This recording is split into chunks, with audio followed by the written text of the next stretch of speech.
And we're back like we never left. Oregon fans, what's going on? How we living? Thank you so much for tuning in to another episode of the Ducks Dish podcast. Just in case you're new here, I'm your host, Max Torres, publisher and lead editor of Ducks Digest, covering the Oregon Ducks over on Fan Nation, part of the Sports Illustrated Network. Excited to have you guys along for an awesome episode of the pod today. We're just a couple days away now from number 13 Oregon against the Texas Tech Red Raiders. So this is our official preview episode. We're going to be previewing and predicting this week's Oregon game, but I'm not rolling solo. I am so stoked to be joined by Jarrett Ramirez of Red Raiders Sports, part of the Rivals Network out there in Lubbock. How we doing, man? Thanks for being here. I'm doing good, man. I really appreciate you having me on. Everybody here is really excited for this game on Saturday, and I've been really excited to talk about this. So I'm ready, man. Right on, right on. Well, awesome stuff. We're coming to you guys live on a couple of different spots. We're coming to you live on YouTube at Oregon Football Max Torres and Twitter at MTorres Sports, as well as the Ducks Digest Facebook page. So hopefully we're able to find you guys in one of those ways. If you are here in the live chat, go ahead and let us know how you're feeling about Oregon's Week 2 game against Texas Tech. And while you're at it, throw us a question in the live chat, and Jarrett and I will do our very best to answer it. Mailbag probably coming in the latter half of today's show. Don't see us going more than an hour, but just a couple of housekeeping notes. So starting things off, Jarrett, man, what a wild week one it was for the Texas Tech Red Raiders, going on the road out to Laramie, and they ended up losing a wild game, 35-33 to the Wyoming Cowboys. Just give me some of your thoughts on that one. Going into that game, I think anybody who had been really kind of paying attention to Tech would have understood, like, going into Laramie and winning wasn't a guarantee. It wasn't a walk in the park. It wasn't going to be you just go in there and take care of business and you're done. Think kind of they played it up to be the altitude, and, Wyoming had this Power 5 win against Missouri a few years ago. And so, anybody who had been kind of paying attention knew it wasn't going to be easy. They go and they start off really hot. Those first 11 minutes of the game, I would have honestly thought Tech was going to go on and win by 40. That's just kind of how the game opened up. And then as it slowly progressed, Wyoming got into their rhythm. And as they got into rhythm, Tech was just completely out of sync offensively. Defensively, they had a couple injuries that really affected them. And it was just a really interesting game from the Tech perspective, just because they weren't, numbers-wise, they played a pretty fine game. Tyler Shuck threw for like 340 yards. I think they had the middle linebacker, Josiah Pierre, had a really good night, but they just were not able to get any rhythm going offensively after those first 11 minutes of the game. And that just trickled on, and that's kind of ultimately what led to their downfall. Yeah, I was watching that game, and I was kind of along the same thoughts of you. I thought Texas Tech was going to kind of run away with that one. They got out to a nice little lead early on in that one. Tyler Shuck was looking good. And then things kind of started to get a little bit antsy. You had a couple penalties here and there that I think kind of opened the door, or maybe kept the door open rather, for the Cowboys against a pretty solid Texas Tech team. But Wyoming just proved that you can't really take anybody lightly any week in college football. So that was a crazy game to open up the 23 season. So that being said, Jarrett, I kind of wanted to just take our listeners, take our viewers, take them out to Lubbock, and in case they're not there yet. I know a lot of Oregon fans are going to be traveling, but man, what's the mood of the fan base right now after just, I want to say heartbreaking, but that was an emotional loss there out in Laramie. Yeah, so I'd say probably from when they played the bowl game in December against Ole Miss to even the week of Wyoming, all of this conversation has been surrounded around the Oregon game. It's probably, in my opinion, the biggest non-conference home game in almost a decade. You had Arkansas come in here in 2014. And that was a really hyped up, really big game. And that's kind of been the big focus of the offseason, was this Oregon game. You've had the staff kind of trying to taper that down a little bit, staff and players just remaining focused on the Wyoming game. But now that that's kind of, that now that all that transpired, now they can really start to shift that focus to Oregon. Just coming off of the way the Wyoming game happened, it's been a really weird environment here this past few days, just with talking to coaches and players alike. It's been a really mixed bag of, you have a lot of people who are ready to give up on the year, which is, I think kind of crazy just going off of one game. And then you have some people who are still optimistic about the season. Obviously, I think they can still contend for the Big 12. I think they can still have a really good year, can still make a bowl game. It's just been a really mixed bag of kind of what you're going to get as far as the fans go, as far as like fan expectation, because you just have some people who are completely done, or some people, calling for people's jobs and people's spots. And you have others who are a little bit more on the optimistic side still, just considering how the magnitude of this Oregon game is on Saturday. Okay, yeah. So it's always funny, man. You have those people that are ready to kind of write the season off after one game, which is just insane.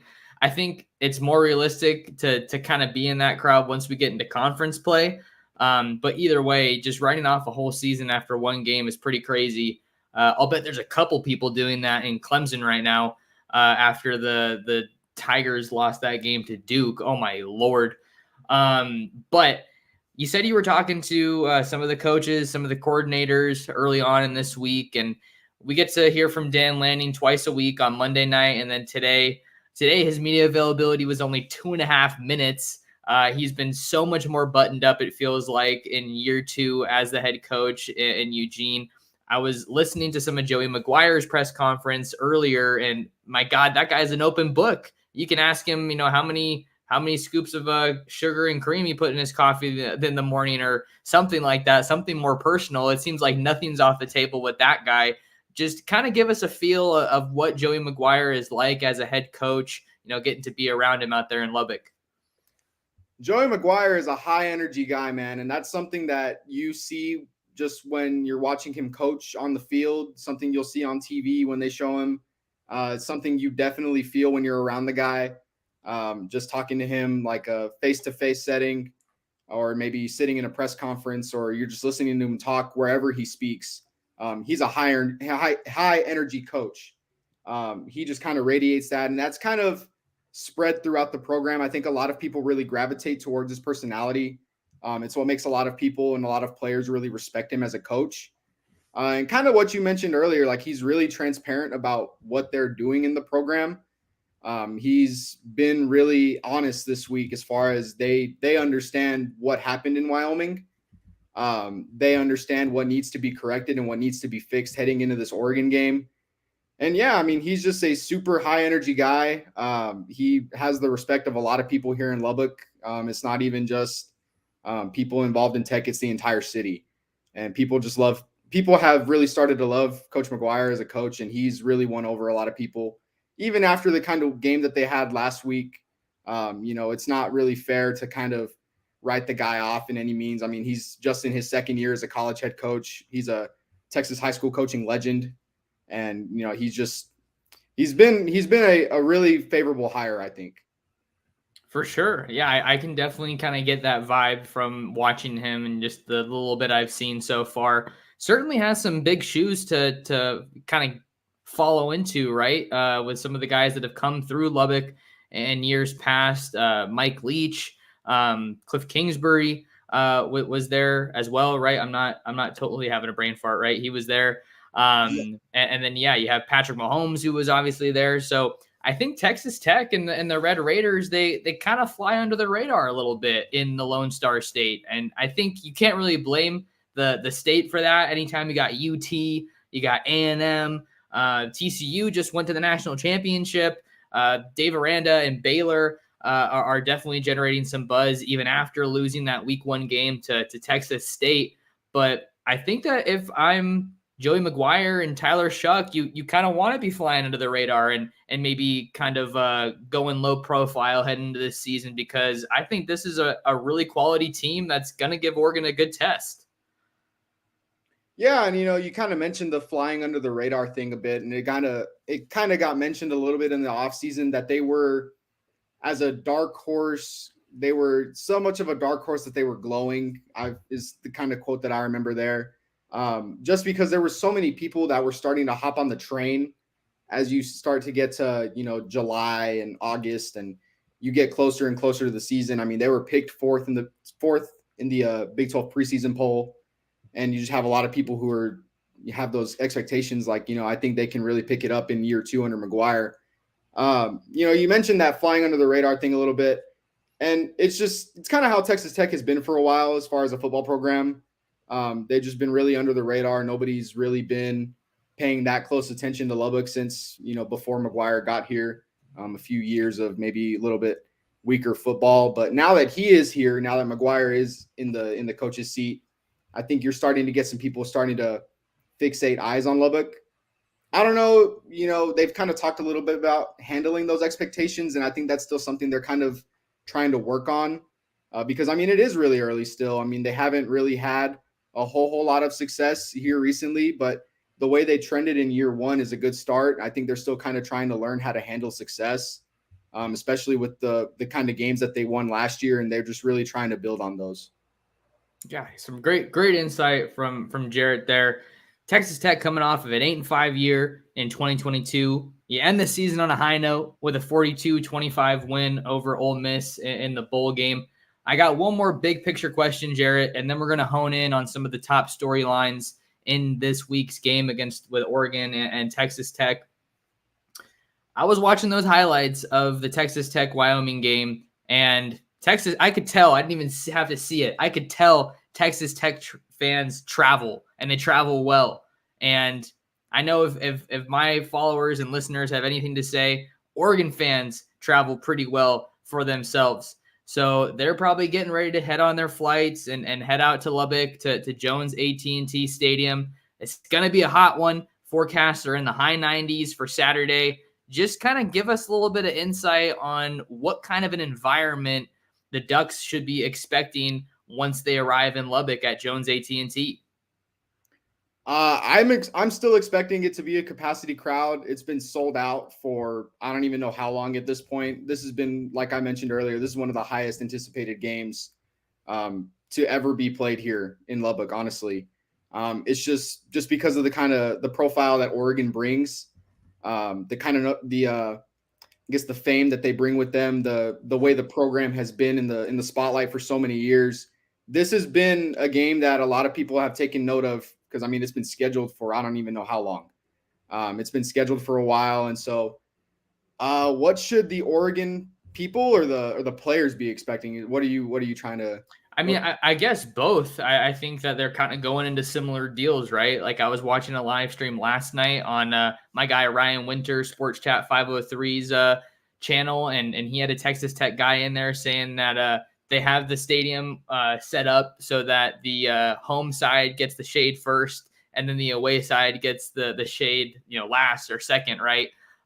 So that was just kind of what I was asking. What environment, what kind of setting are the players and the fans going to be welcomed into when they arrive on Saturday?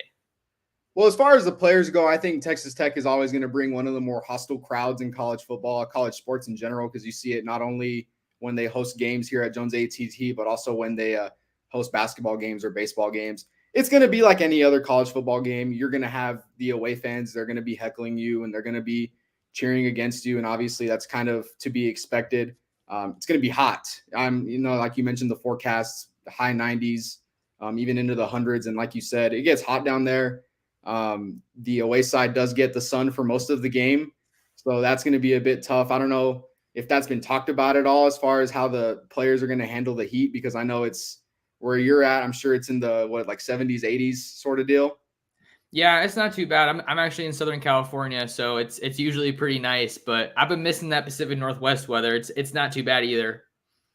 Yeah, and then, kind of shifting gears a little bit to what should the fans expect? I think Lubbock is a good atmosphere to be in. I think it gets dogged on a little bit for being in the middle of nowhere, but I mean, when you actually get into Lubbock, it's a good atmosphere. I think it's a big college town is the thing. Everything is centered around Texas Tech.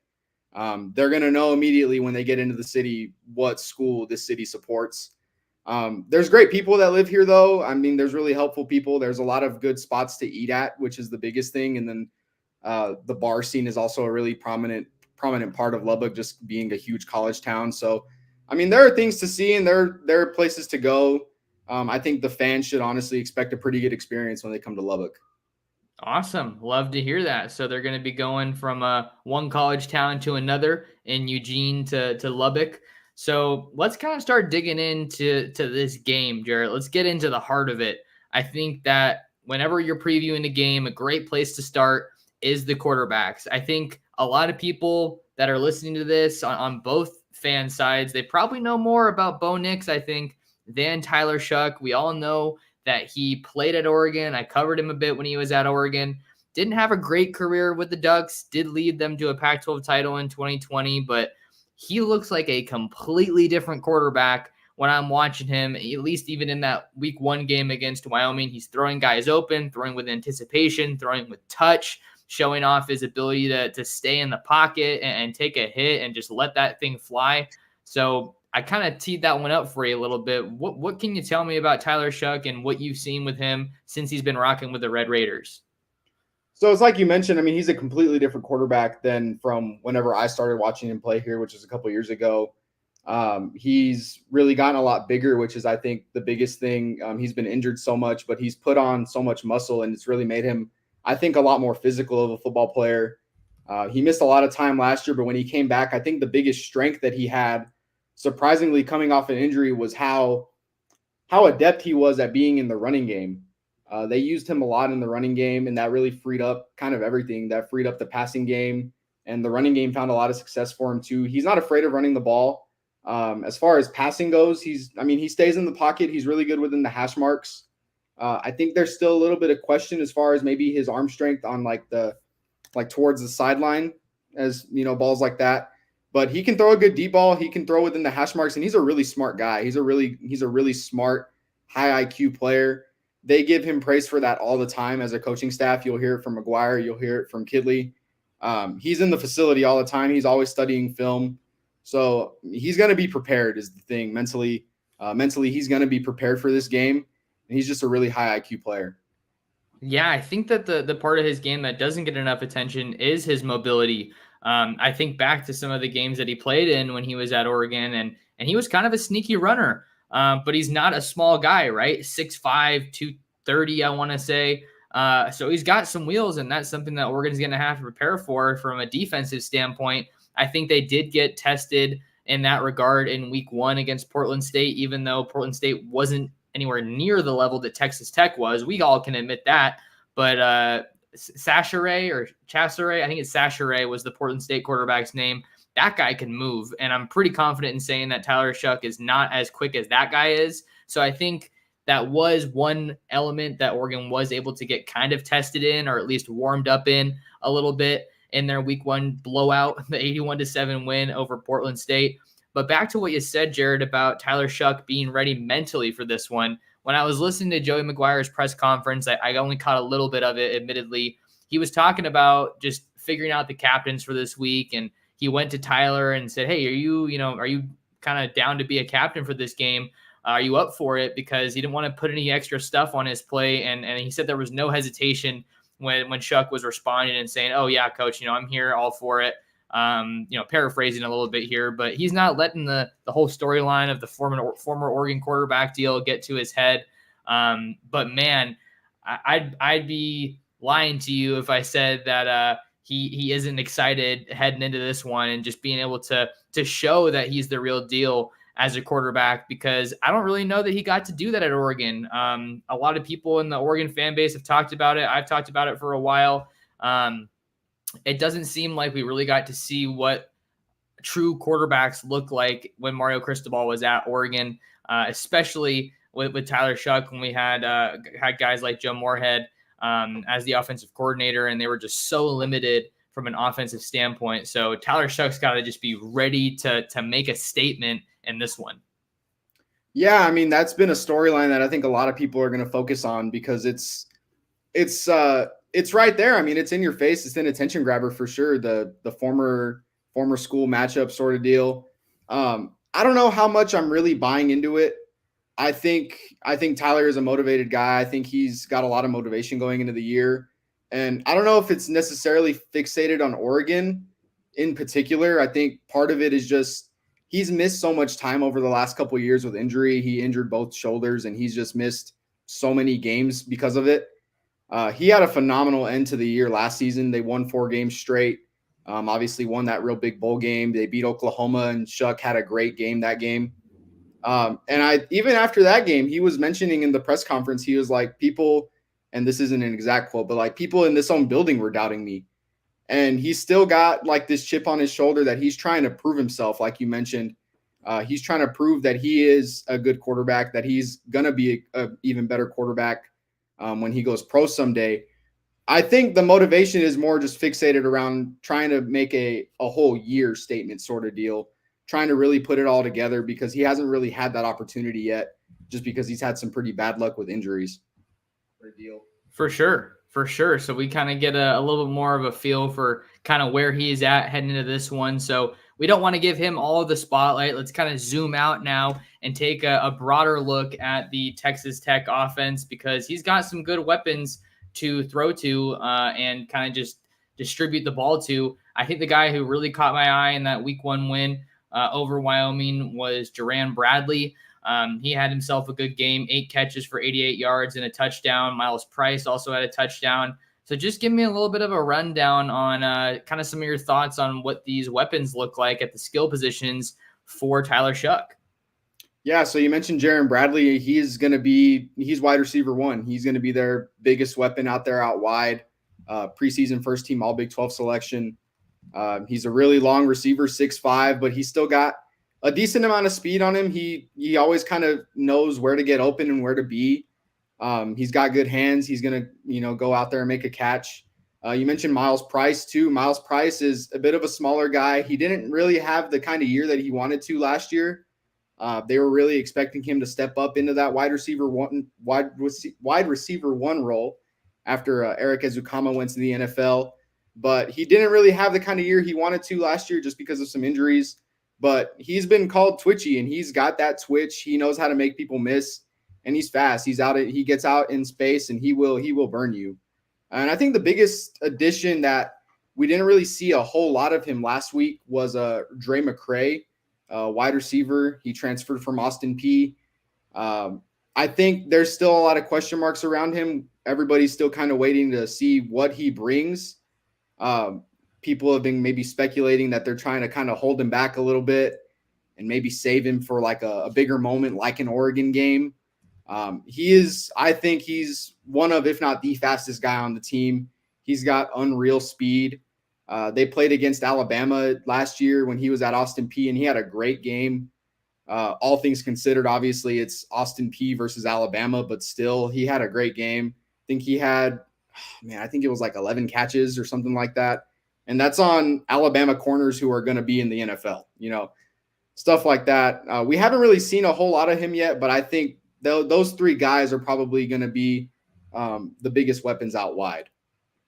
And I'm really excited to see those guys, Jarrett, because Dan Lanning and really kind of the feeling has been that the Ducks weren't tested, certainly defensively or specifically through the passing game.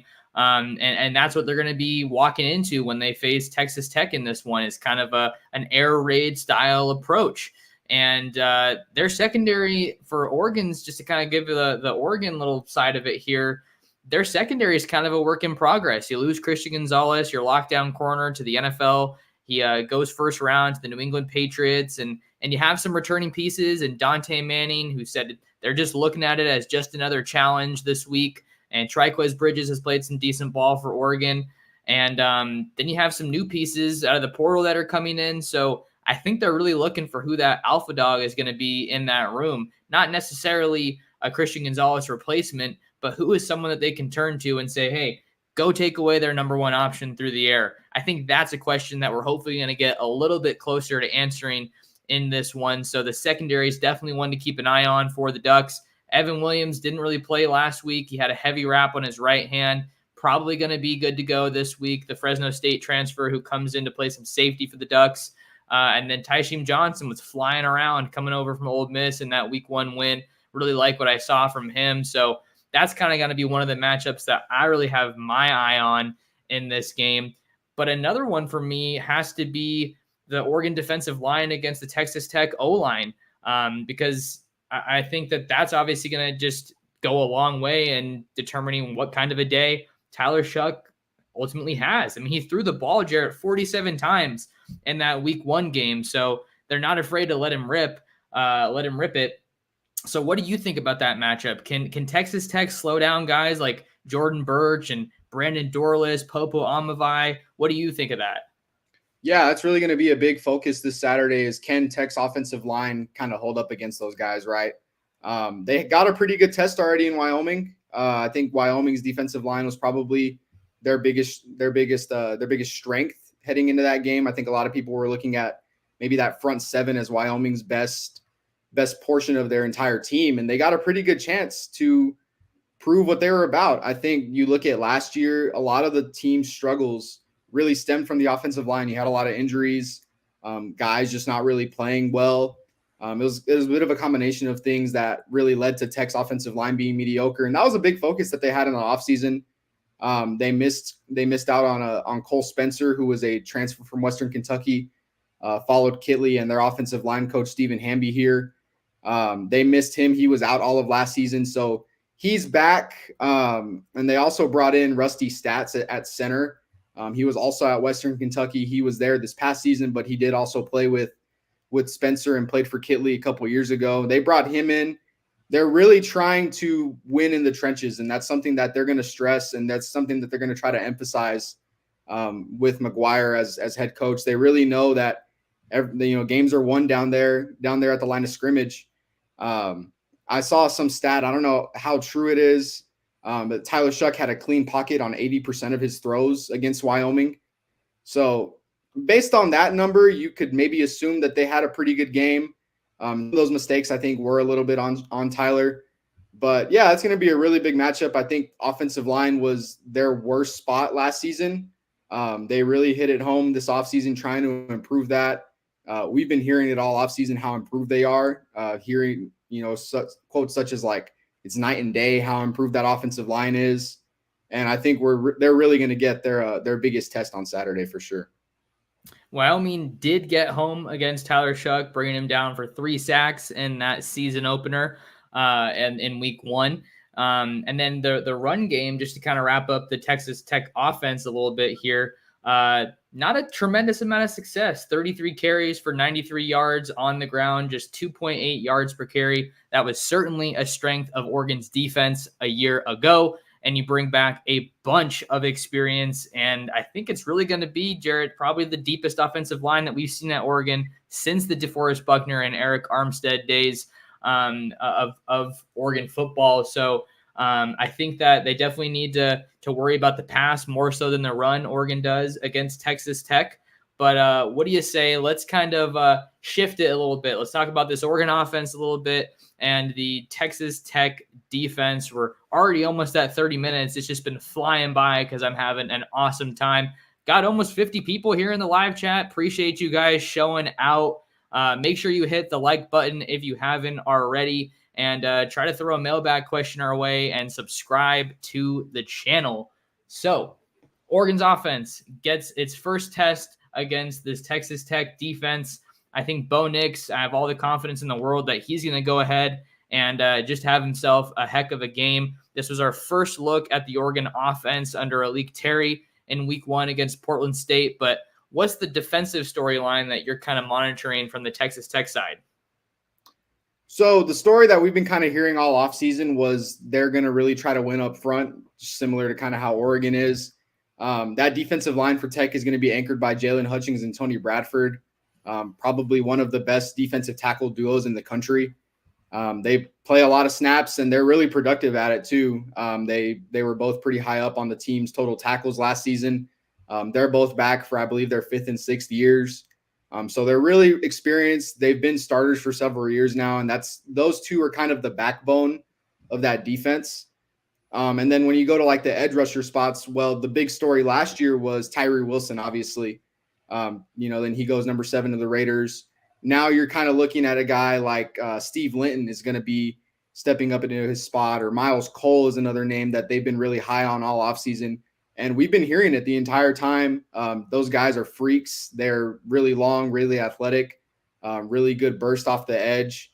And those are the two guys off the edge that I'd really be paying attention to the most. I don't think they had as good of a game last week as they were anticipating. They kind of dropped Linton into coverage a little bit, and they just really weren't getting as good of a push on the edge as they wanted to. But I mean, it's going to start up front with Texas Tech. They have veterans up there. They have guys who can make plays. And then the more recent storyline, like from this week, was Jacob Rodriguez getting injured. You kind of mentioned that in our text back and forth. That's going to be a big one. That's going to be something that I think needs to be looked out at. Jacob Rodriguez was a veteran linebacker, and he's not going to be playing. He's going to be out for, I believe, 4 to 6 weeks. Got hurt in that Wyoming game. He caused a fumble, recovered it. Somebody landed on him, and that hurt his foot. He's going to be out for the foreseeable future. So now they've got a guy, Ben Roberts, stepping in. He's a really young linebacker. They have a guy playing next to him, Josiah Pierre, who I mentioned earlier. He had a really good game against Wyoming. But that's going to be something that I think a lot of us are paying attention to, is Ben Roberts at middle linebacker. Really young guy, really haven't seen a whole lot of him. But that's who they're kind of expecting to fill in at that middle linebacker spot, which that's going to be a really big point of emphasis on Saturday for sure. Yeah, the experience on that Texas Tech defense, I think, is one of the biggest storylines that we kind of need to monitor here. It's not like they have a bunch of guys that haven't played football before, and they're unexperienced. So I think that's something that obviously goes to their favor. Just having a capable group. I was watching some of those guys in the trenches, and they got some big bodies. That's certainly going to be a challenge for Oregon in terms of just going from week 1 to week 2. I think that this is going to be a team that's much more physically capable of hanging in there with Oregon. As far as their offensive line, Jackson Powers Johnson got the nod at center. You had Josh Connerly Jr. at left tackle, Ajani Cornelius, the Rhode Island transfer, at right tackle. Then you had Marcus Harper II at left guard, and I want to say it was Stephen Jones at right guard. So new look offensive line, did pretty well, and I think they're going to have a pretty good day against Texas Tech. Obviously, that's granted a much more challenging assignment for them, but I think that for them, it's really going to get started in the trenches with how they can assert themselves in the run game, and then that'll open up the rest of the offense. So we started a little bit in the trenches. Now we're going to work our way back a little bit. You mentioned that injury to Jacob Rodriguez, so that's going to be something to monitor, how the Red Raiders can deal with that absence in week 2. Now let's look at the receivers and the DBs, because like I just said about Oregon's defensive line, this might be their deepest wide receiver room that they've had in quite a while. You got Troy Franklin, who's a Biletnikoff Award watch list caliber guy, might go first round. I think he's probably going to break 1,000 yards this year. But behind him, you have so many guys, Tez Johnson, Trayshawn Holden, Gary Bryant Jr. Those are the trio of transfers that the Ducks got. Then you have Chris Hudson and some other promising talent. So and you also have Terrence Ferguson, who's one of the better tight ends out west in the Pac-12. So what's kind of the confidence in this secondary right now? Do you think they're going to be able to kind of be effective and cause some disruption in this passing game? Yeah, so it's like you mentioned. I mean, this Oregon receiver room is crazy stacked. You've got at least 3 or 4 different guys who would put up major numbers at any other school if they were on their own, right? You look at this secondary, and they're really long and they're really experienced. You've got, I believe, 3 of the starters are all 6'3", 6'3 plus. The only one that isn't is Dadrian Taylor Demerson. He's 5'11", but that dude can fly around. You've got the 2 corners, Rashad Williams and Malik Dunlap, who are both, entering their 6 seasons. And then another guy that I think was a really big addition that I think is going to be a big name to watch for is Braylon Lux. Played out at Fresno State. They brought him in over the summer. He is even challenging for those starting spots. He actually got the starting nod against Wyoming. That's a really big add. I think he adds a lot as far as just speed. He's a ball hawk. He actually had an interception against Wyoming, and it got negated, I guess, because of a hands to the face penalty there at the line of scrimmage. So he had a pick. He can really fly around. I think they really like what Braylon Lux adds to that defensive back room. And then another guy too, he's kind of playing in the a slot linebacker hybrid role. It's called the star, is what Tim DeRuyter calls it. Is CJ Baskerville. He played safety at San Diego State. They brought him in. He's 6'3", and I mean he looks a lot bigger than he might be listed. He flies around. He actually got a little banged up last week before the Wyoming game. They didn't really know how much he was going to play. He ended up playing almost every snap. He's a really good ball player. He can really fly around. So I think the biggest theme you're going to see with the Tech secondary is just their experience and their length. I think they have some speed to kind of back it up a little bit, but those guys are really going to mainly be relying on how long they are to be trying making those plays out there for sure. All right, one more level of defense we're going to hit on, and then we'll get into some predictions and some mailbag, Jarrett. Let's talk about those backers for Tim DeRuyter and the Texas Tech defense. It doesn't always match up with the running backs, but a lot of the times they do, covering out of the backfield on passing plays and then coming down to stop the run. Oregon's got one of the deepest running back rooms in the entire country, headlined by Bucky Irving. Expect to see Noah Whittington back after kind of missing that game against Portland State. Jordan James had 3 touchdowns in his absence. So how do you feel about these Texas Tech linebackers and what they bring to the table heading into this matchup? So going into this year, when you're kind of assessing the Texas Tech defense, you would look at it as like, obviously the 3 levels of that side of the ball. You'd have, the D-line, the linebackers, and then the secondary. I think they felt really confident about where they were at in the defensive line just because of how experienced they are. Same sort of story with the secondary. Where all of the questions and all of the concerns were, though, was I think in those interior linebackers. Those 2 guys last year were their leading tacklers with Krishan Merriweather and Kosai Eldridge. They're gone. They've graduated. So now that was really where a lot of questions were and a lot of concern was going into this year. I mentioned Josiah Pierre quite a bit. He was actually playing outside linebacker last season, but his natural position was inside linebacker. That's what he played at Florida before he transferred over here to Tech. So they moved him back to inside. They had Jacob Rodriguez already playing inside last year. He flashed some really good things last year, playing behind Merriweather and Eldridge. And so they were really looking to those 2 guys to really be that force there at those interior linebacker spots. And now I mentioned the Rodriguez injury earlier. So they've got Ben Roberts stepping up, a young guy. Don't really have a whole lot on him because we just haven't really seen a whole lot on him. And that's kind of the theme with that linebacker group is you don't really know a whole lot about them. They think they have depth there. They think they have a lot of guys who are capable of playing the position. It's just as far as quality depth and how good that depth actually is. They've got the numbers for sure. I think they could go about 5 or 6 deep there at those interior linebackers. It's just you don't really know how good those guys are going to be until you throw them into a situation like that, into a game situation. They played a guy named Trent Lowe quite a bit the other night. Hadn't really seen a whole lot of him before that game. He did okay. I think another one would be Wesley Smith. They call him the Midland Meatball because he's from Midland, like down the road here from Lubbock. He's a really big guy. He's a really big linebacker. And then I think a name that you might potentially see on Saturday is Mike Dingle. He is a track guy. He's from South Carolina. Wasn't really highly recruited, but they got him over here.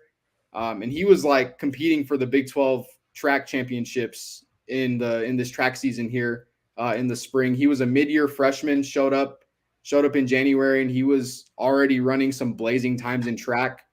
How that guy plays middle linebacker, I have really no idea. We haven't really seen a whole lot of him. He has the speed of a defensive back, but he's playing there in the middle. I think he's going to get some run. I wouldn't be surprised to see him on Saturday just because they're going to be just trying to see who can really fit that spot better now that Jacob Rodriguez won't be playing for the next few weeks. All right, some good stuff on the Texas Tech linebackers. Just kind of wrapping things up on the offensive side of the ball for Oregon. Mentioned a little bit of the tight ends. You got Terrence Ferguson, who is the leader of that room as the most productive guy that the Ducks have on the roster at that position. Was number 2 on the team in touchdowns a year ago. But Patrick Herbert is back. And after finishing his first full season with the Ducks, guy who's battled a lot of injuries. Then you also saw Kenyon Sadiq, who almost had himself a touchdown in his true freshman debut with the Ducks last week. Casey Kelly didn't play. He looks like he should be back fully good to go. And Caden Ludwig, not sure what we'll see from him, but feeling pretty good about Oregon's tight end room. Going to kind of see how their role looks and expands this year as they get more comfortable with what they have at that position. Let's switch now into our prediction mode, Jarrett. I'm seeing a lot of pretty favorable predictions from my subscribers, obviously, as you would expect. We have No Quarter Tie saying 45-20. We have Raymond saying 51-20 for Oregon, 45-17 Oregon, 52-17 Oregon. You can kind of get the gist here. My viewers and listeners are thinking that this one won't be that close. And I think, as far as my prediction, I think that Oregon's going to be able to score at least 30 points in this one. I'm really confident in their offense and what they're going to be able to do. But I'm trying to think of what the final score is that I want to go with in this one. I was thinking about going in the neighborhood of 38-24. It's just a little bit hard because you can't take too much from that week one game. We know they have a strong offense. The defense is where the question marks kind of are. So I think for this one, I'm going to go a little bit more on the conservative side. I'd be happy to be proven wrong and see a blowout in Oregon's favor, but I'm going to go 38-27. I'm going to go 38-27. How are you feeling?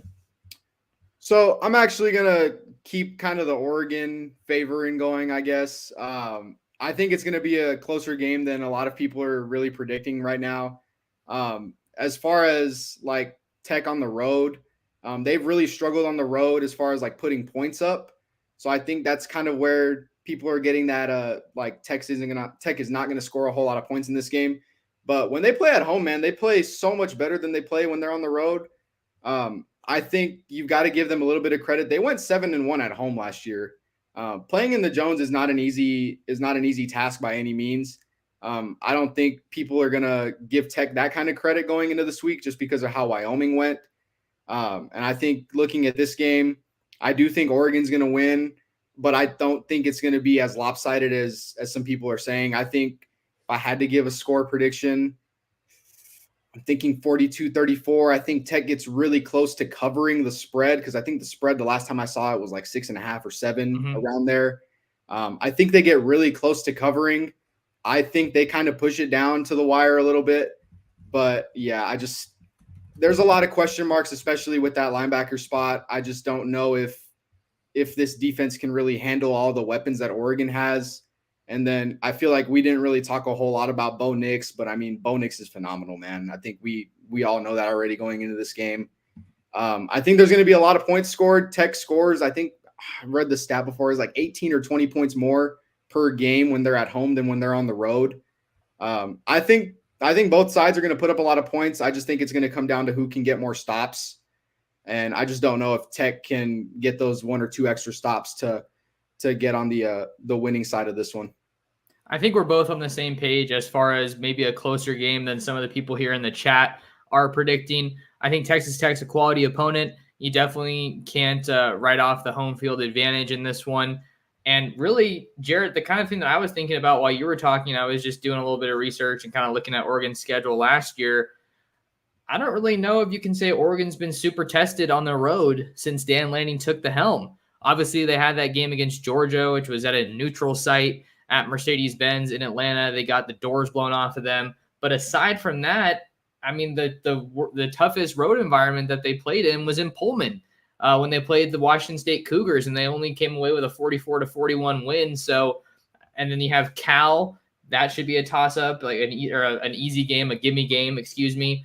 And then they didn't really play that well in Corvallis when things the wheels fell off on the back end of last year. So I think this could be Oregon's best road test, you could argue, since Dan Lanning took over. So I think that it's good to get the predictions in there. But let's switch to a little bit of mailbag for the back half of this episode. We're already at 45 minutes, so I guess a little bit behind schedule, but I know you said that you could kind of stick around depending on how timing goes. But I already got a couple of questions started here, so make sure you guys get some more questions in the chat. If you want to push your question to the top of the list, you can do that by supporting the channel through a super chat. First question comes from Timothy Taft.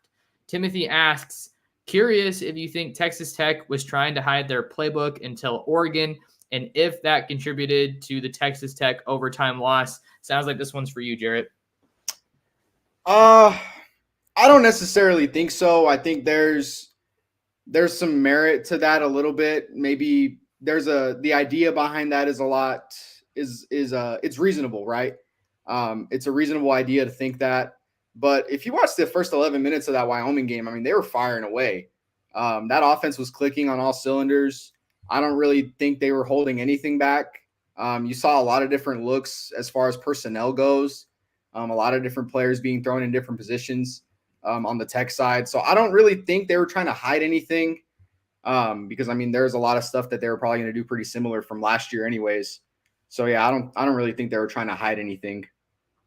Okay. Yeah, fair enough. And I think, I mean, if you just want to flip it on Oregon's end, I don't know if they were trying to necessarily hide a whole lot, but at the same time, I mean, when you go against Portland State, you would think you could kind of get it done with your vanilla stuff, kind of similar to along the lines of a spring game.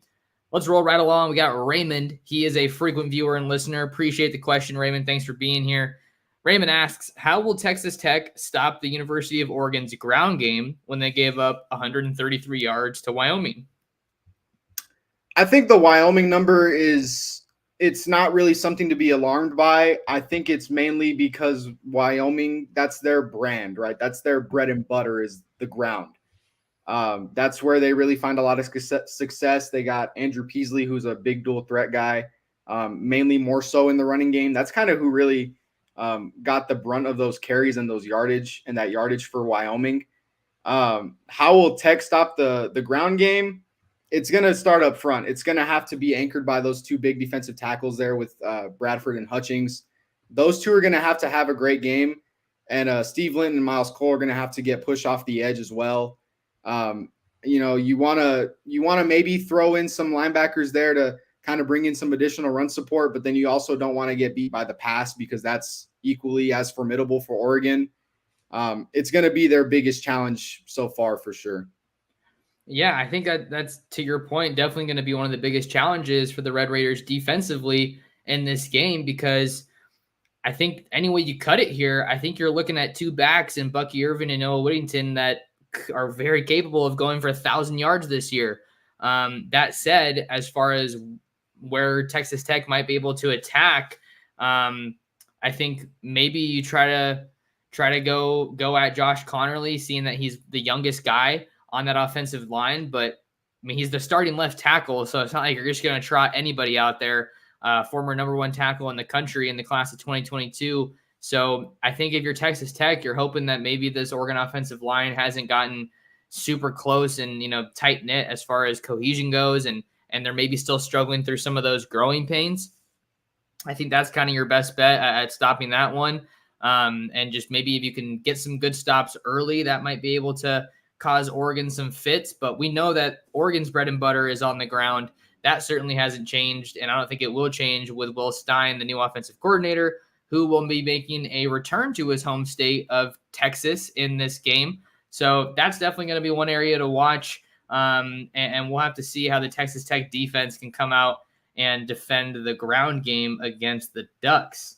I think we have a Texas Tech fan in here, so a little bit of representation on your side, Jarrett, from Landry. Landry says, this will be a fun game. Finally, y'all play some competition. Portland State was trash in all caps. Blown coverage every play. Arm tackles. No one staying at home. Portland was just terrible. I'm not saying that Portland State was a quality opponent. It was definitely one of those FCS games. You just take that game to kind of help keep your athletic department funded. But what's your take on this one, Jarrett? I don't think anybody's going to go out here and say Portland State was going to give Oregon a run for their money by any means. And honestly, that's kind of made my job a little bit harder this week in terms of trying to get a read on Oregon, because you got to really take that first game with a grain of salt, right? Obviously, Portland State is not a quality opponent. And you can see some stuff that Oregon did that they had success in. But, I mean, playing an opponent like that, they're probably going to have success in a lot of different areas of the field, right? So we don't, as far as like getting a feel for the game, I've had a really hard time kind of analyzing that one just trying to see like where Oregon succeeds and where they struggle, because I mean that was a mess. That was a game that, you know, Portland State had no business being there. And I mean, you saw it with the 81 points that Oregon hung on them for sure. Yeah, so you can't get too much of a read from that game. I can understand how that makes things a little bit tough on your end. But yeah, this is Oregon's first true test of the 2023 season. Make no mistake about it. I'm super excited to see this one. I think Texas Tech is certainly a quality opponent, and I love that this game is being played on campus. I don't know if you listened to Josh Pate a whole lot of the Late Kick podcast, but he's super passionate about like marquee conference games being played at home, at the actual school. So I think that kind of adds to some of the appeal of this one. All right, we got one from Andrew. Andrew says, the biggest question I have is how the Ducks will handle the literal heat. It could be the great equalizer. It's going to wear the players out. Does that favor Texas Tech or Oregon? I mean, just to take this one real quick, Jarrett, from Oregon's side of things, Dan Lanning kind of shrugged off this question a little bit this week. He was saying, I'm not going to have the guys come to practice in parkas. There's only so much I can do other than, hydrate these guys getting ready for this game. So I think if you're just talking about a team that is accustomed to it, probably favors Texas Tech. They're the ones that are practicing in it every day. And the Texas Heat is certainly known for being more brutal than the Oregon Heat, although the Ducks did have to deal with wildfire smoke earlier on in the summer. So what do you make of this one? It's one of those deals. I think it becomes a big deal until it isn't. I think it's when game time comes, it's not really going to be talked about a whole lot. Like you mentioned, Tech's been accustomed to this. They practice in it every day. The temperatures had actually started to cool down around here the last couple of weeks. Not anything like close to like 70s or anything like that, but they were high 80s, low 90s. It's definitely a lot different than playing in like the low hundreds. You know what I mean? I don't know, man. Like I just don't see the big deal behind any of it. I think they're both going to be playing in that same kind of heat. It's just football. It's going to be physical. It's going to be hot, and everybody's just going to have to deal with it. I don't think it really favors one team or the other. If you wanted to make the argument, it could favor Tech just because that's what they've been practicing in. You could, but I don't really read a whole lot into that for sure. That's fair. We got another one from Raymond. I heard the Joey McGuire interview after the Wyoming game. He was generous with his time and thoughts. The interview lasted for over 12 minutes. Would you, as a fan, prefer that over Dan Lanning's approach? I don't know how much of Dan Lanning you've been able to listen to, Jarrett, if you want me to take this one or if you wanted to start with this one. Well, you kind of mentioned it earlier, and I did watch the 2.5 minute availability from today. As a fan, I don't really know how I would feel. I think I kind of, as a member of the media, I do appreciate all the time that Coach McGuire gives us. He speaks for 30 minutes every Monday. He talks in length, after the games and such. And he would talk for a good while, like in spring ball or in fall ball, whenever he'd have an availability. He would talk for a good while. And I think it just comes down to transparency. He's really open with the people. He's really open with the fans and with the media about, what they're doing and what they're trying to accomplish. And that's something that I do appreciate. Yeah, I think the way that I would liken it, I think it's good and bad if you have a coach that talks a lot, because if you're transcribing stuff, it can make things pretty difficult. But it is nice just to get super candid answers. The thing that I've said about Dan Lanning this year is that he's a really good, test subject for like someone who's in journalism 101. You don't ask close-ended questions. If you ask a yes or no question, you are going to get a yes or no answer from Dan Lanning. He said earlier this fall camp, when he was asked about some guys, kind of a depth chart type question. It was just saying, I think it was the turnovers question from one of the scrimmages, if memory serves. He was saying, I'm not going to tell you. So that was interesting. I think I could kind of compare Joey McGuire to Dana Altman, Oregon's basketball coach, Oregon men's basketball. When I loved interviewing him when I was living out in Eugene, he was always super, super candid with his answers. And he was kind of the Joey McGuire equivalent, just super, super open to everything and always put it how it was. thinking back to how he ended the season, just calling out how there was like no attendance at the games, but that's a different sport. We don't have to get into that today. Got one, a Texas Tech question from Timinachi. Timinachi asks, why was Tyler running it play after play in overtime? Coach not confident in the offensive line, Tyler's arm, backs, receivers, plays, offensive coordinator. Can't remember seeing that since black and white TV clips. What do we make of this one? So that one, I think you just got to kind of chalk it up to they wanted the ball in his hands and they wanted him to go make a play. They hadn't really called a whole lot of designed QB run for him that night until it got to overtime. And then it was like one after another, and it was working. And it kind of makes you question a little bit why they may not have gone to that a little bit sooner. But I mean, it was working was the biggest thing. And it's kind of, you saw it a lot last year in that 4-game win streak that they had with him there at quarterback. The biggest one that I can really point to is when they went up to Iowa State. It was like in the single digits of degrees, and it was just impossible to throw the ball. The final score of that game was like 14-10. Tech took the lead late. They got the ball back with, I believe, like 2 or 3 minutes left. And because Tyler Shuck was able to run the ball effectively, they were able to just seal the deal and close the game out. Didn't even give Iowa State another chance. And that's why you see Tyler Shuck run the ball quite a bit, is because it works. He's a really big physical runner. It's, you know, you don't maybe want to throw your quarterback in too many situations like that where he's just in the open field or where he's, you know, there's a lot of traffic. You don't maybe want to throw him in those situations too much, but it works. And they hadn't really gone to that a whole lot against Wyoming. They went to it in overtime and it worked. So that's my best guess as to why they started running him so much when it got to that overtime period. All right, awesome. That's why we bring you on to answer questions like that. I appreciate it. Got another one from Raymond. Do you think U of O will be able to defend the passing game of Texas Tech? This is definitely my biggest question mark going into this game, and I think it starts up front. If Oregon's going to be able to get pressure on Tyler Shuck, get some hits on that guy just to kind of knock him off of his balance. We also didn't get a good read of Oregon's pass rush in week 1 because Portland State only threw the ball 20 times, and Texas Tech easily will double those numbers, it sounds like, in this game. And Tyler Shuck, as a guy who is confident in his arm and his abilities, he's experienced. I think he's going to let some of these passing plays develop a little bit longer so that his receivers can get open, which is going to, in turn, give Oregon's pass rush probably some more time to get home and kind of get after him. So I think that this is definitely the biggest question that we have to answer, and we have to see, are these Oregon DBs up for the test? Are they going to be able to match up with some of their top weapons that they have in that Red Raiders offense? I think they're capable of it, but we're not really going to know until they take the field. I think right now I want to say yes, but the secondary definitely wasn't a point of confidence for me as we exited last season. Yeah, and I think it's going to boil down to whether or not Tech's receivers can go make plays.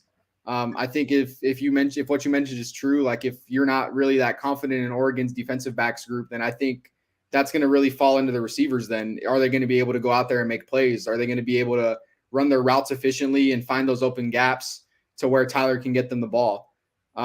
He had plenty of time to throw against Wyoming. I mean, he was sacked 3 times, but he had a clean pocket for a lot of it. And you saw some plays where, you know, he maybe didn't have to extend the play, but you got guys getting into space. I think a guy like Jordan Brown, he's a guy that they use in the return game, but they've really started to kind of want to incorporate him in the passing game. He had a 27-yard catch against Wyoming. Tech had a 3rd and 15, and he found Bradley for a 29-yard gain. And, you know, that was one of the things going into Wyoming where they were, I don't know about necessarily confident in, but they were kind of looking at it as like, well, are their defensive backs capable of defending all these playmakers? And that's just what they have to go out and do on Saturday. I think they have plenty of guys at receiver who are capable. There are some guys that I didn't even mention earlier. Loic Fungi is a 6'4" receiver, super athletic. He had this play in the Texas Bowl. It was an onside kick that he took to the house. They got him back there. I don't know how involved they're going to get the tight ends. That's been a position of question here the last year. They've got guys out there. I mean, they've got the 6'9" tight end Mason Tharp, who is he's a freak for sure just because of how big he is playing football. And then a guy like Baylor Cupp, who's 6'6", 285. They like their tight ends. I don't know how involved they're going to be this Saturday, but I mean, they have playmakers, they have weapons. I just don't know. It's just going to depend on them to go out there and make the plays. For sure. Yeah. Fungi, is that what his name was? Yes. He had some good plays in that opener against Wyoming. He kind of caught my attention. So we'll have to see what they're able to do in terms of trying to blanket those receivers and just limit their effectiveness.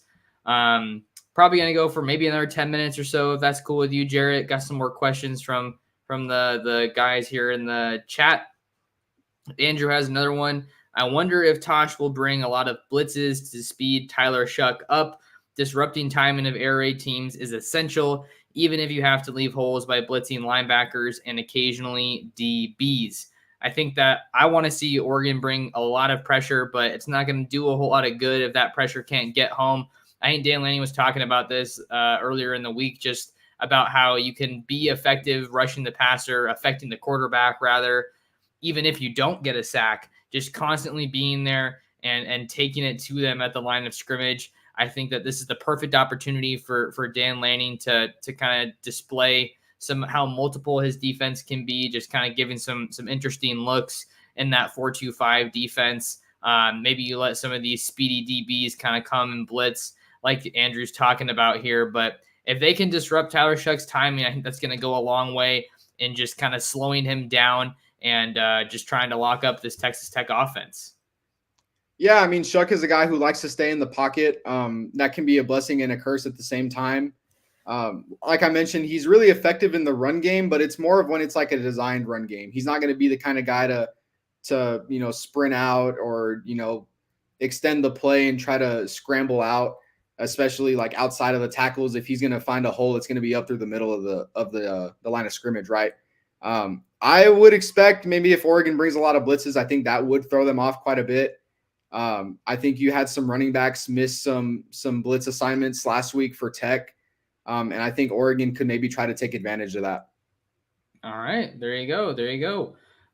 This is a fun one from Zaheem Richards. Predicted stat line for Bo Nix versus Texas Tech. We're talking completions, yards, and touchdowns. I think Zaheem asked this question last week, if memory serves, before the Ducks played Portland State, and I was pretty darn close to getting it right. So for this one, I think we do have to take a couple of different things into account. Expecting Bo Nix to play the entire game, so that's probably going to result in more attempts, more yardage, and more touchdowns. I think Oregon's going to have a good day on the ground, so I'm going to go with 25 for 35, and I'm going to say 315 yards, and I think 3 touchdowns again. 3 through the air and 1 on the ground. I think we definitely see more of Bo Nix on the ground this week. We didn't see him run the ball at all against Portland State. So somebody needs to write that down for record keeping. Maybe I can remember it. 25 for 35, 315 yards, and 4 total touchdowns. What are we thinking here? Let's see. Well, you mentioned you think he's going to have a lot more opportunities on the ground. So I'm going to go a little bit less with the attempts than you did. I'm going to say 31 attempts. I think he's going to hit at a pretty good clip, though. I think there's going to be some gaps there that I think he'd be able to take advantage of. Let's say, what'd you say, 25? I'll give him a couple more. I'll say like 27. Yards. Man, I just have not seen a whole lot of Bo Nix play. I haven't really watched him play a whole lot. I think he could have maybe another 300-yard game, something like that, or something pretty close to that effect, and still get those touchdowns. Touchdowns. Let's go with 2. I'll go with 2 touchdowns. I think he'll have 2 total. I think he'll have 1 through the air and 1 through the ground. I think what could end up happening is I think Oregon is going to rely on the run game quite a bit, and that's where you're going to see guys like Bucky Irving and Noah Whittington getting those scores. And I think that's where a majority of their scoring is going to come from, is from the ground. I think Bo Nix can get 1 on the ground too. I think he can get 1 through the air. I think as far as the scoring goes, the majority of it, I would expect it to be from the running backs. All right, there you go. Good little stat prediction there. Let's see, what do we have up here next? This one, that's the same one. From No Quarter Tie, mailbag question. What is Oregon's biggest weakness as a Texas Tech fan? hashtag Go Ducks. I mean, this one might be hard to answer because you didn't get to see a whole lot of Oregon in week 1, but you can give your answer and then I can try to weigh in on my end. I'm gonna need to think about it for a little bit more. How about you go ahead and let me hear yours first. Sure. No, that's fair. I think a lot of people, myself included, kind of looked at last year. I think the pass rush was probably the number one weakness in terms of they got some decent pressure at times, but they just weren't able to get home and bring down the quarterback for a sack. So I think getting pressure, generating sacks was an area they really struggled with. I talked about the secondary being an issue last year, and I think that in the time since, I've kind of talked to some people in the Oregon community, and they were telling me, as long as you don't give up really deep pass plays, then I think you kind of temper the expectations and lay off the secondary a little bit. So I think I'm going to say for now, I'm viewing it as a weakness until I know it's a strength. I'm going to talk about the linebacker core for Oregon if I had to give a guess. I'm not trying to take a shot at those guys by any means, but I think that was a group that definitely didn't play to the defense's standard last year. The middle of the field was routinely left wide open, and the passing coverage from that group was definitely not where it needed to be. So I think if I had to choose, I'd say the linebacking core for right now, kind of that second level of the defense. Gotcha. Yeah, I think I'm going to piggyback a little bit on your comments about the defensive backs group. Just kind of looking at it from like a Tech perspective, which is how many playmakers Tech has at receiver and a tight end. I think if the play calling is more aggressive, like Kitley said he wants to be this week, I think that could potentially pose an issue. I'm also going to kind of go off of what you said a little bit earlier with them losing Christian Gonzalez. That's a really big loss when you really think about it. When you look at it that way, they're still trying to find an alpha dog, like you mentioned earlier. I think if Tech utilizes their playmakers this week, that could be a really big issue for Oregon, is that defensive back group. All right, there you go. I think this will be our last one of the day. It's just a little comment.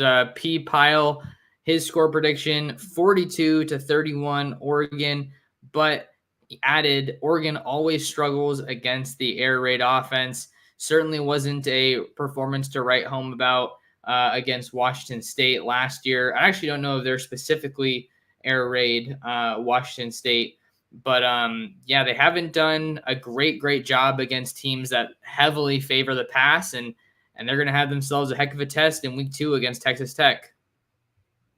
Yeah, and I go back to the air raid thing a little bit. Like, so Kitley is a student of Cliff Kingsbury, and Cliff Kingsbury has been known to use the pass quite a bit.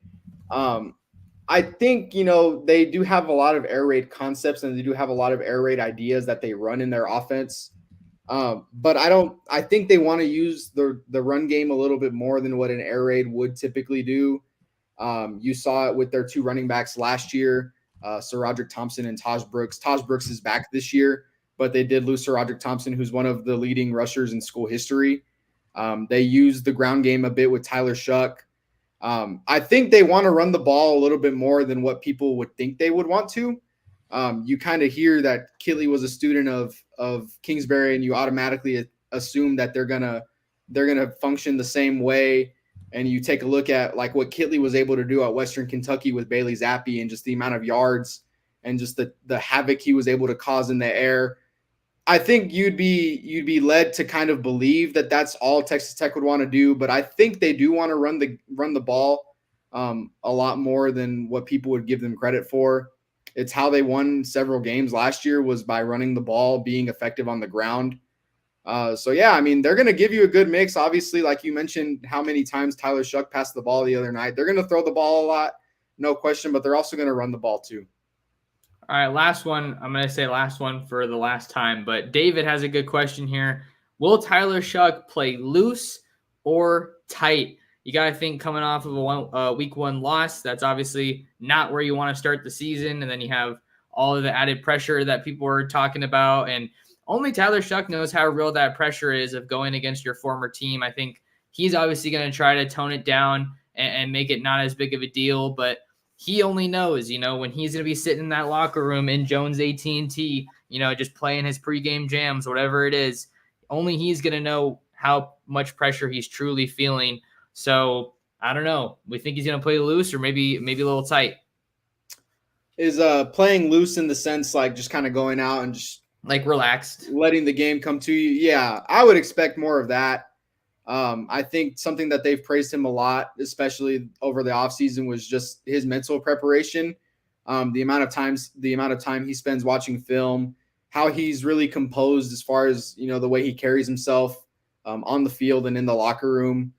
I don't know necessarily if he views this as just another game. I would assume maybe he doesn't, because I mean it's going to have that storyline to it, right? We don't really know how he's feeling. We haven't gotten to talk to him this week, but I mean, we've heard it. We've heard it from several of the players and several of the players going over the offseason. Like it's just another game, right? Like that's how they're going to try and treat it. That's how we as the media may not look at it that way, but that's how they're going to try to treat it. And I expect Tyler Shough to be no different than that mentality. Yeah, I think if Tyler Shough were younger and hadn't played as much football as he had, I think you could definitely have a little bit more credence to the playing tight side of things. But that dude looks like a polished vet. He looks like a grown man now. I think he's rocking a bit of a beard, which isn't really what he looked like at Oregon. So that's a little bit of a difference. So I expect him to play loose. But hey, if that Oregon pass rush can get home, maybe that'll kind of change his mental a little bit. But man, it's been great having you on here, Jarrett. Before we send you on your way, just let the people know where they can find more of you, the work you're doing, and kind of the what you got going on in this space. So yeah, you'll mainly find me over at RedRaidersports.com. It's one of the premium forum boards brought to you by Rivals. You can find what do you think, Twitter or X? What do you? I still say Twitter. I'm still standing by Twitter. That's just what I know. So you can find me on Twitter at Jarrett D. Ramirez. You'll find me. I'll retweet some stuff. I'll put my articles on there, and you'll see me interacting. I'm usually try to stay pretty active. So that's where you'll find me at RedRaidersports.com, as well as my personal or my work Twitter, I guess, Jarrett D. Ramirez. All right. Make sure you guys tap in and follow Jarrett over on those links to see all the great Texas Tech coverage that he's got going on. You'll be at the game on Saturday, so that'll be a fun one. If you want to find more of me and the work that I have going on in this space, you can follow me on Twitter and Instagram at Torres Sports. You can subscribe to my YouTube channel here at Oregon Football Max Torres, and you can read all of my written work covering the Ducks on the recruiting trail and on the gridiron over on ducksdigest.com. Right now, my plan for games this week, I'm trying to head out to San Diego to see Achilles Smith Jr., 2025 Oregon quarterback commit. They face modern-day Catholic. And then the headliner of the week for me is St. John Bosco against St. Francis Academy, national powerhouse out of Baltimore, Maryland, and home to two Oregon commits, namely Michael Van Buren, quarterback committed to the Ducks. So that's a big test for them. But, man, big thank you to Jarrett for coming on and taking some time out of his day to talk some football with us. Big thank you to you guys. If you're still here in the live chat, hit the like button and subscribe to the channel and share the Ducks Dish podcast for me. But that'll do it. And thank you guys so much for tuning in to another episode of the Ducks Dish podcast.